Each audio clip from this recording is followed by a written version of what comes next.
Reçu au palais du Kremlin dans la soirée du mercredi, le président Denis Sassou Nguesso a d'abord échangé en tête-à-tête avec son homologue russe Vladimir Poutine sur des sujets d'intérêt commun.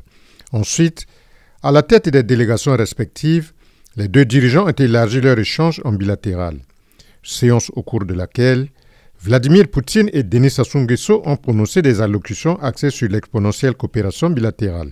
Souhaitant la bienvenue à son invité de marque, dans son propos liminaire, le président de la Fédération de Russie a reconnu et rappelé le rôle très significatif joué par Brazzaville dans la guerre de 1945. Brazzaville érigée à l'époque en quartier général de Charles de Gaulle.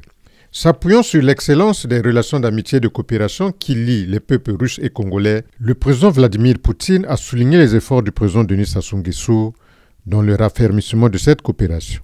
Mais surtout, l'activisme de la diplomatie congolaise dans les grands débats internationaux, à l'image de l'engagement du chef de l'État congolais dans le dossier libyen.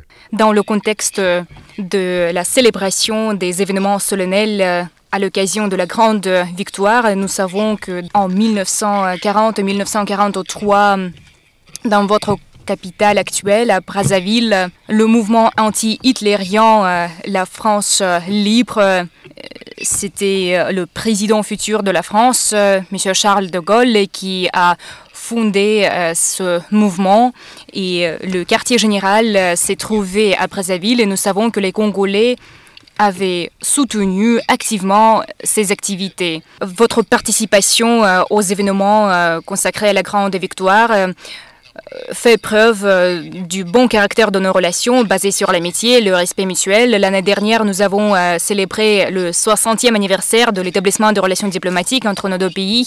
Nous apprécions, Monsieur le Président, le fait que vous accordez une attention particulière au développement de nos relations. Vous avez visité notre pays plusieurs fois pendant l'Union soviétique et ensuite quand la Russie était formée. Nos chiffres d'affaires sont modestes maintenant, mais nous travaillons d'arrache-pied pour faire en sorte que nous réussissions. Nous formons les 4 nationaux en Russie, les 4 Congolais. Maintenant, environ 750 étudiants congolais font leurs études en Russie. 250 bourses étatiques sont accordées chaque année. Nous sommes prêts à faire augmenter ce quota.